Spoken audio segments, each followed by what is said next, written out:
বাংলাদেশ জামায়াত ইসলামীর আমির ও বিরোধী দলীয় নেতা ডাক্তার শফিকুর রহমান বলেছেন, আমরা নিয়ম মেনে নোটিশ দিয়েছি, তা নিয়ে আলোচনায় দফায় দফায় বাধা এসেছে। 70% মানুষের ম্যান্ডেট নিয়ে গণভোটে হ্যাঁ জয়ী হয়েছে। জুলাই সনদকে আমরা অস্বীকার করতে পারি না।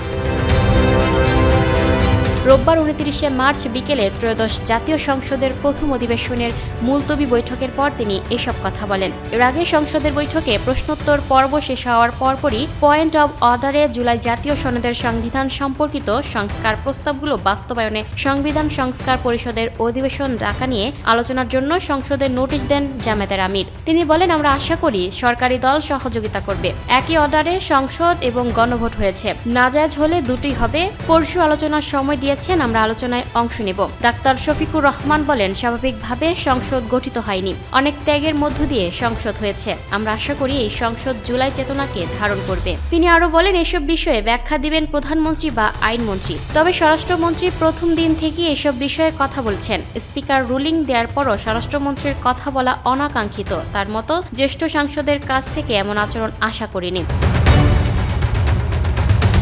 Lucky Akter, up to date news, Dhaka.